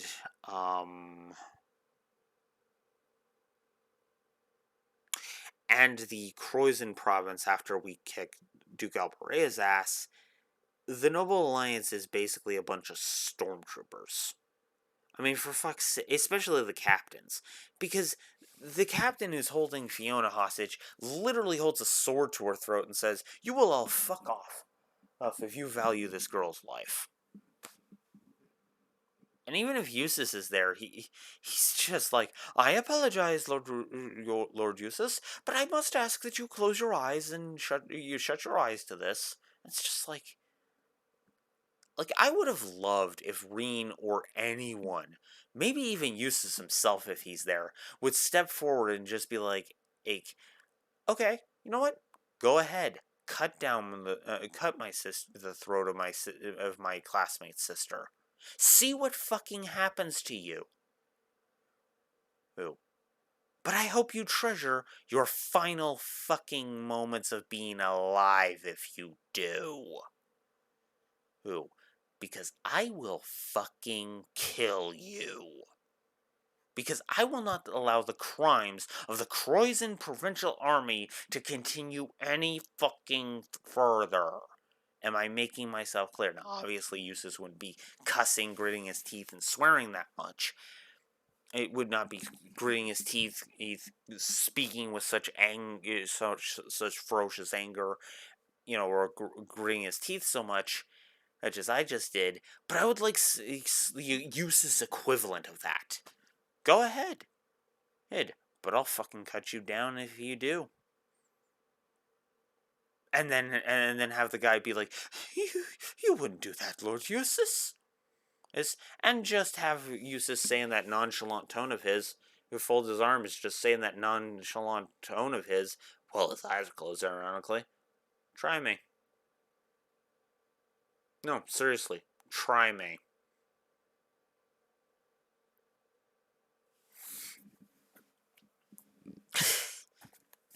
I would just love it if Eustace had done that, because that would have been nice. But whatever. Where am I? There it is. So then we encounter Instructor Thomas. More on him later. So then Angelica makes contact and we get worried about her. So we take a boat to Ruhr, courtesy of Gwyn, which is awesome. Elisa's grandfather, in case you forgot.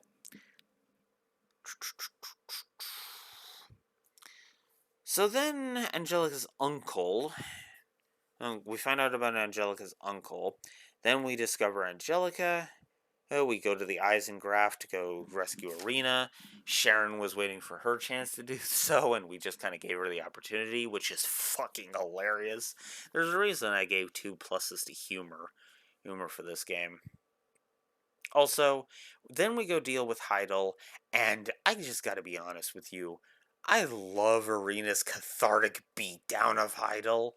It's like, look, I don't give a shit that you took over the Rhineford group. I mean, I'd be a hypocrite if I criticized that, because you basically did it in the exact same way I did it with my father. But, sullying my home with your filthy presence, yeah, that's gonna get your ass. That only has one reaction. Boof! And you just hear like these beat down sounds, and Klassen is just kind of standing there like, um. It's just kind of dumbfounded. Like, um. Okay then. And then they're just kind of like, remind us never to get on your bad side. Right? I imagine if Elisa was your pick, you'd probably hear through Sharon that it would probably be something to the effect of, "Well, you make my daughter cry. That'd be one way to get a cathartic beatdown like that." just, just like, uh, understood, ma'am. So then Angelica goes and deals with her father in an awesome soldat battle scene, which is awesome. Then Vulcan interrupts because why the hell wouldn't he? We have to then, which means we have to deal with the Goliath. Then after we deal with Goliath, Vulcan dies in the explosion because the Goliath just couldn't. The poor engine couldn't do it, and it exploded, killing Vulcan.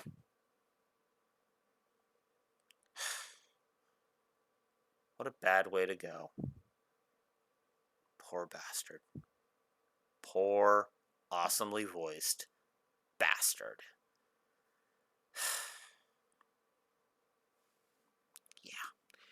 Reen feels really beat up about this until Valimar basically makes a speech that says, "Look, that was not your fault. Don't beat yourself up about it. Let's just go meet Professor Dipshit." Professor Schmidt. I don't like him. I'm just going to go ahead and say that. He didn't get a negative to story, but that's because he didn't really do anything negative worthy. He was just really fucking irritating. He was just kind of irritating, and that was the end. So then after the Zimmerian ore hunt and the side mission where Blue Blanc impersonates a member of Class 7, and we have to play detective to figure it out, which is actually a nice touch, by the way. You basically have to Ace Attorney it and find the contradiction in the statements, right? Which is actually which is actually kind of interesting, not gonna lie.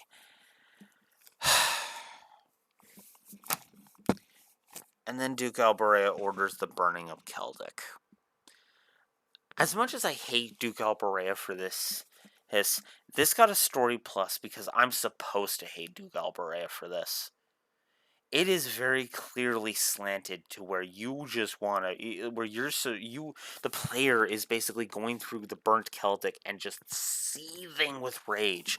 I actually should take my controller in hand for this. Where's my white controller? Well, whatever. This will be just the substitute then. Like, you're supposed to be just gripping your controller like... Come on, game. Come on. Let me get... let me go kick his ass. Let me go kick his ass. But of course, it's not that simple because he's one of the highest members of the Noble Alliance. Until Rufus, who is basically one step down from the actual head of the Noble Alliance, which is Duke Cayenne. Rufus calls up and basically says, "Yeah, the Noble Alliance has basically full on said, fuck this guy." So if you could go take care of him, that'd be great, thanks. Right? In other words, go do our dirty work for us. Which is funny, because he also couldn't ask that of, say, Claire or anybody. Not only because Claire's busy in the West, is dealing with that, helping Viscount Arcade and Prince Oliver over there, but also because he doesn't want to reveal the fact that he's the primary Ironblood. Spoiler. So, yeah. So then we deal with Scarlet. We actually succeed in rescuing her, and we see that Crow has concern. Because, well, of course he does. They were his comrades. He felt bad about G. I'm sure he felt bad about G dying. I'm sure he felt bad about V dying. The fact that S actually got saved, well, I don't want to say that there was any romantic connections between any of the ILF, but I don't know. Something about the way Crow just cares is just so heartwarming to me. It just works. So then we deal with this. So then Sarah solos dealing with the Northern Jaegers, and then they all retreat. It's like, okay, cool. Well, Duvalie fights us because she's a moron. Moving on. I've already bitched about that. So then we arrest Duke Alberea,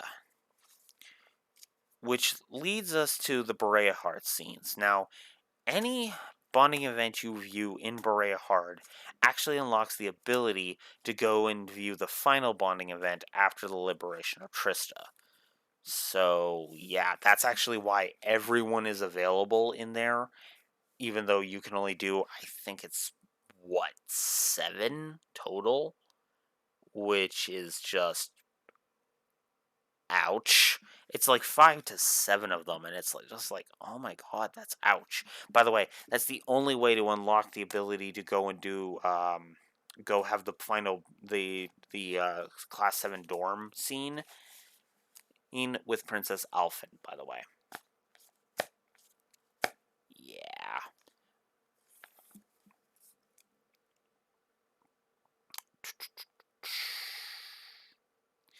Then I gotta mention it again. Alyssa's bonding event in Brayhard is absolutely hilarious. Oh, poor Valimar. Makes me wonder if Valimar knows what sex is, and whether or not he would condone Reen having sex in his cockpit. Hmm. Then again, that would probably ruin the console. So if he detected that, he would probably just forcibly eject the two and be like, "Nope, nope, not in my cockpit." Or maybe he'd be cool with it. I don't know. I don't know Valimar all that well. I'm not his awakener. So then the Azure Tree appears in Crossbell, which I'm assuming is in the Crossbell games, which is also probably why it's called the second Crossbell game is Trails Hills from Azure or to Azure. Or so then the Vermilion Testarossa is shown off, which will become the Vermilion Apocalypse. We have a side quest where we ease the people, where we can help mend the hearts of the people of Keldic with a concert, which is actually something I like. Maybe I should have given that a plus to story. Maybe in the re-review. Then there's the Father's Pocket Watch, which is awesome. I've already talked about that. It's not really great from a gameplay axis, but it is decent. It is good from a story axis. So then Vita reveals the truth about what the witches are. The continent of Zemuria, and by extension the world that the Trails series, at least since Sky 1, has been that the Legend of Heroes series since Sky 1, which is why most people refer to it as the Trails series. So the Trails series has basically been a cycle of conflict, right? That's why the War of the Lions happened. That's why this is happening. This is why there's so many similarities between this and the War of the Lions, so on and so forth. Earth, and that's where Emma basically has her resolve to see it through to the end because she's not alone. And then Vita tests her resolve by transforming Grianos, her familiar, into Savant Valse, a irritating boss that can heal himself. Which is actually going to be one of the biggest problems with the big bosses that are not fought in Velimar in Cold Steel 3. There are negatives to Cold Steel 3. It's just Cold Steel 3 is my favorite, despite all that. So then they decide. The Imperial Army and the RMP decide they want to take back Trista. Class 7 pleads with them to let them handle this War of the Lion, which I'm only bringing up for the sake of consistency, for the sake of completion, and it's accepted because of the resolve, and then we go and we liberate Trista. We fight Patrick. A group led by Patrick and a group led by Vincent. Those are ridiculously easy boss fights, and that's the extent of the Order of the Lion. Patrick creates the Order of the Lion, gets his ass kicked by Class 7. That's the end of the Order of the Lion. What? See, now, this could have worked. And have been a positive story rather than a negative story. But the problem is the dialogue ruins it. Like, just completely ruins it. Just completely fucks it up. Because Patrick basically speaks with this arrogant tone of, I'm not doing this because I'm ordered to. I'm here to prove I'm superior, right? Instead of, have it be that even if you want to say that he's still got some arrogance to him, keeping with Patrick's character, have him mention that he released the teachers, that they're just quietly waiting inside the school building and watching this fight because Class 1 and Class 7 need to settle the score. And you could even, if you really want to actually have him had an off-screen character arc, the worst way to do that, but if you want to see that he's actually grown since you've been away, have him just say something have him tie back to the first game, right? We're not doing this because we were ordered to. We just want to settle the score with Class 7. And do not fret, Schwarzer. No dainty flower commentary. No worrying that you have Eustace Alborea standing right there.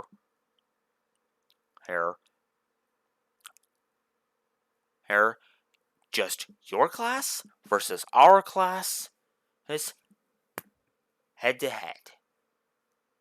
Thor's student to Thor's class to Thor's class. No holds barred, no regrets. And kind of make it so that this actually is, I get that we would miss out on fighting Principal Van Dyke and Instructor Beatrix, but have this actually be the final struggle.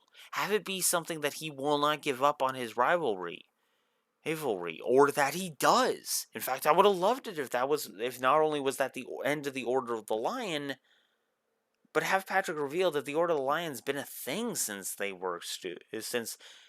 before the war broke out. Class 1 always was the Order of the Lion.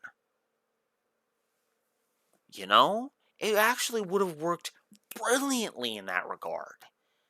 But no, just have him be an arrogant prick, and then have him disband the Order of the Lion. Yay! And just have this whole scene hit with the impact of a wet fart.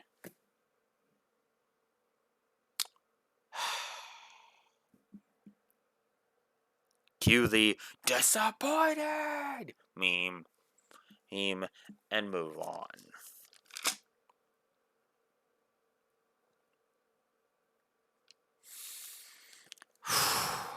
So then we get Reen promising uh, Angie, Toa, and George that he'll bring back Crow. God, that hurts.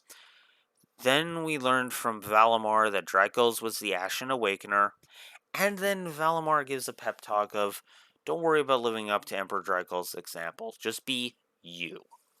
Be be Reen Schwarzer, or the Reen Schwarzer, the Ashen Awakener.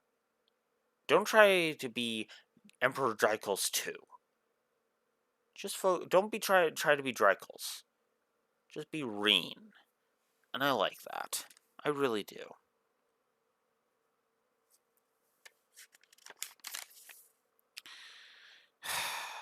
So then the Valflame Palace.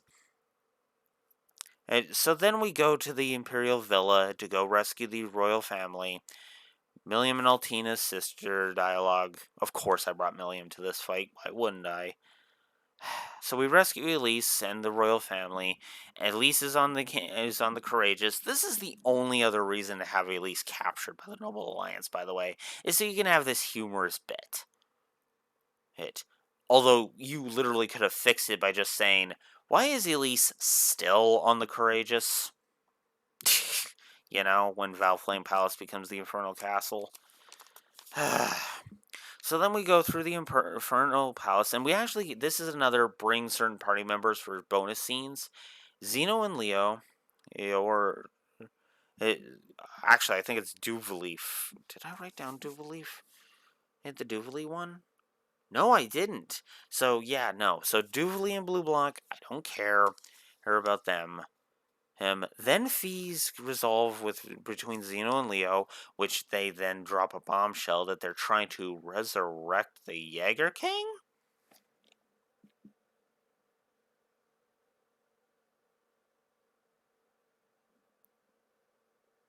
Nani the fuck?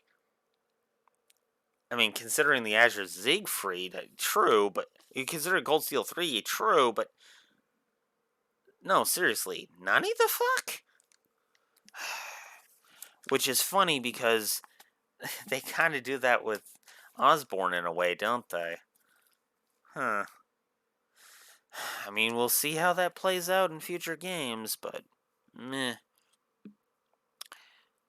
So then we have the Radiant Blade Master confronting the Blazing Demon. I was also wrong about this. This is actually why McBurn only got 1 negative instead of 2. Because I thought McBurn basically went into his super demon form and then confronted us with archaisms. No, he goes into the super demon form and then the Radiant Blade Master shows up. Because Rain is about to call Valimar, and because he's got no choice at this point, and then Radiant Blade Master's just like, "Allow me to introduce you the gimmick of Cold Steel 3. I'm about to call Valimar. Nope, that won't be necessary." They do that, seriously, they do that all the time in Cold Steel 3. It's basically the running gag in Cold Steel 3, which is funny. So that allows us to get to the top. We fight Valimar. So Valimar we confront Crow and Vita. Then Valimar and Ordine have their battle. Then Dukayan forces the Vermilion Apocalypse to be born in what is possibly the only example of cutscene incompetence, I would argue, in the entire game, except maybe Elise and Alphen getting captured, but again, that was more Vita's doing than their idiocy, I would argue.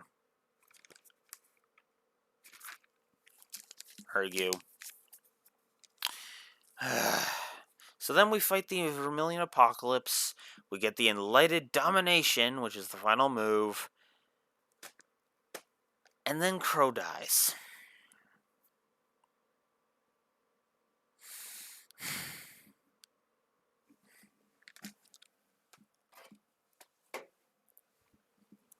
I was originally going to give this a story negative on top of a story plus.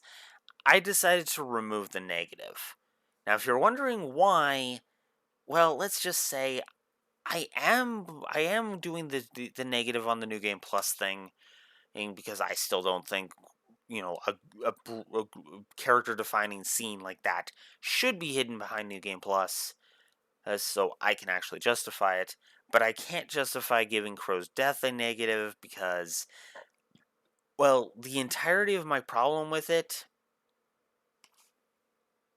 is because of this. So that is that is unfair. I should not ding Cold Steel 2 for the sins of Cold Steel 3. I want to. I so fucking want to. But I shouldn't. So I won't. It is an impactful scene. And I do like that they have an in-lore explanation of why he gets his dying words. Their magic is just keeping him alive and making it as painless as possible. I like that. So then, and Rufus shows up, attacks Vita. Your part in this is over, which reveals that he's the primary Iron Blood by capturing Duke Cayenne. And then Osborn is revealed to be alive. I still want that explanation, but we will get it when I play Cold Steel 4, which will be sometime soon. I'm going to go ahead and play it off panel so that way I can at least have one playthrough under my belt.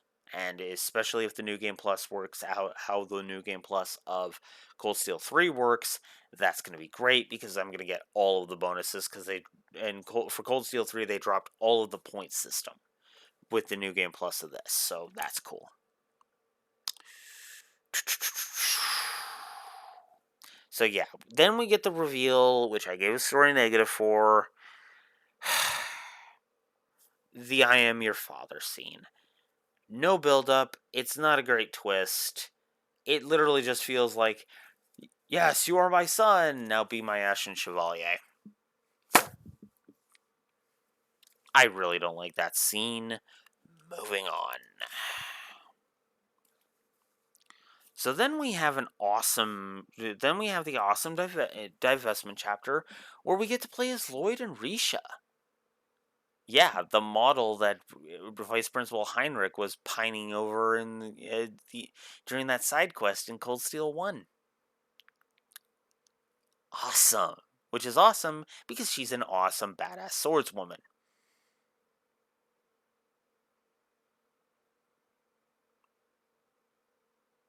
I haven't played the Crossbell games, so I don't know if Risha can dethrone Laura as my favorite Trails character. We'll see. We'll see. But yeah, the occupation of Crossbell is such a great way to tie in the Crossbell games because it basically is the Crossbell games happen and then the occupation of Crossbell happens. So yeah. Which is interesting because we actually get to fight Reen and Altina. Which is a nice change of pace, and it's another reason why I love that chapter so much. Shake things up, and that's a good way to shake things up, I'm not gonna lie. So then we get to the epilogue. Reen comes home, comes back to Trista, everybody's happy to see him. And then Reen talks to Toa, and Reen has his breakdown because he couldn't save Crow. Again, nice and impactful, but God, does that hurt considering Cold Steel 3, but let's not get into that. Then we have Angular Management, which is an amusing little side story. I admit I don't remember if Kenneth and Annabelle get together, but that would be nice. Then we have Class Warfare, which is actually kind of a fun side quest. Then the Reverie Corridor shows up. I honestly wish the Reverie Corridor had been optional, but whatever. Then we have the Black Records scene. Now, I gave this scene a gameplay negative, but a story positive. See, if you were fortunate enough and know where they are to seek out all five volumes of the Black Records, hand them into to Instructor Thomas, and then speak to. Give me a second here. Oh, that one off. Okay. Yeah, that's what I figured. That sucks. Anyways. But anyways, so where was I? Right.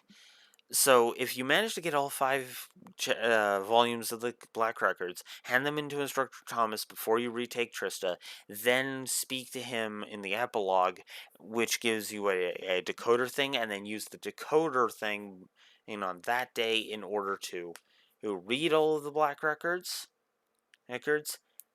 You go talk to him on the rooftop, and he's with Rosine.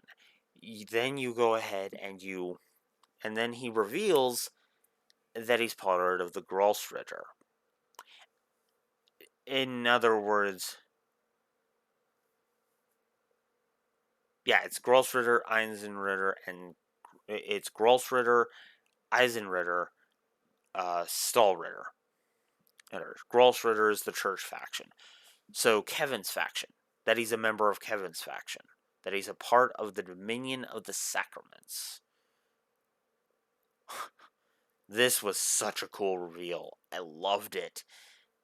But it's locked on New Game Plus, and that's why I don't like it. I hate it. I hate it so much. Moving on. Then.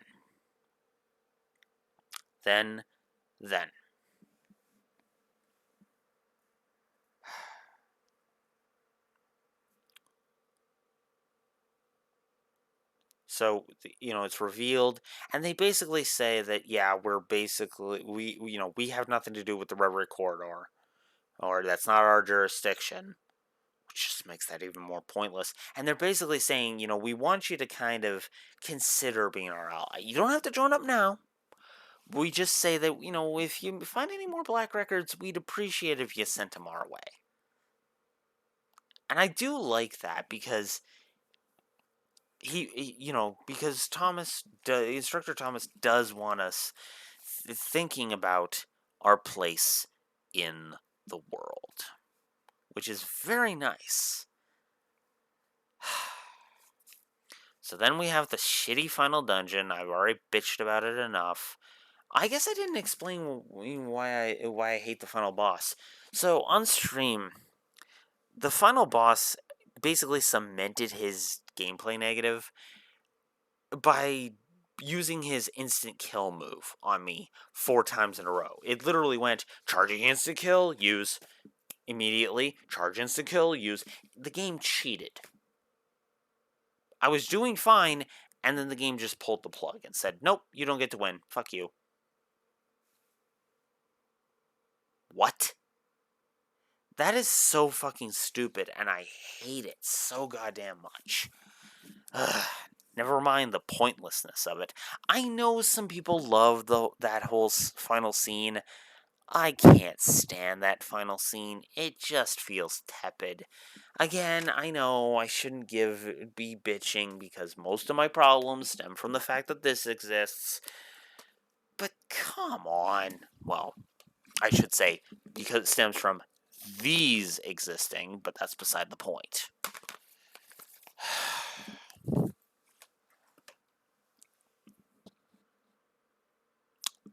But I do like the final reunion, everybody saying goodbye, which actually happens in the dorm on the previous night.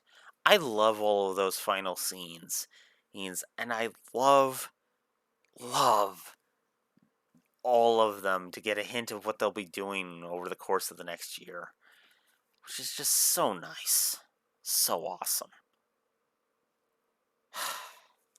Then everybody boards that train after thanking Sarah for all she's done for them.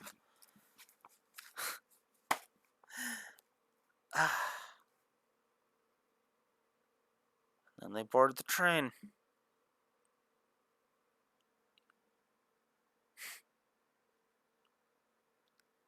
Class 7's final task as a class. which I guess helps make the whole that whole this is our final test thing make more sense. But whatever.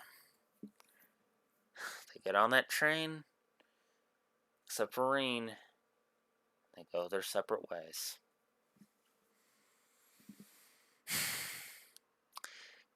I know I have been kind of all over the place in terms of talking about something positive, talking about something negative, positive, negative, positive, negative. That's this game in a nutshell. I like this game. I like this game a lot. But man, does it ever have problems. But I suppose that makes a lot of sense, considering everything. Oh well.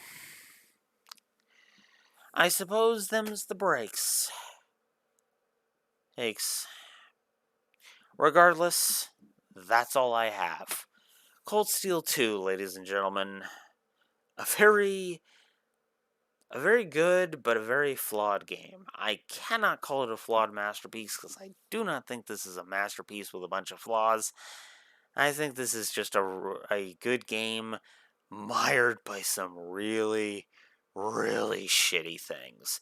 There are things that if you chop them out or trim them down, this game would have been brilliant, breathtaking, and amazing.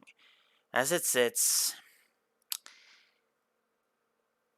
well, I'd have to go back and actually rate the previous 4 Trails games, which I ain't gonna do until I play the Crossbell games, because I'm curious on that.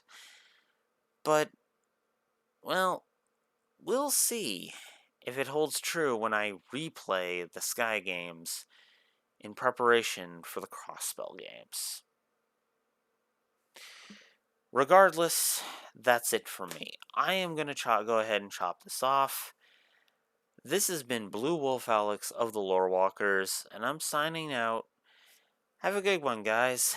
God, I've been talking for 2 hours. Yikes. See you next time.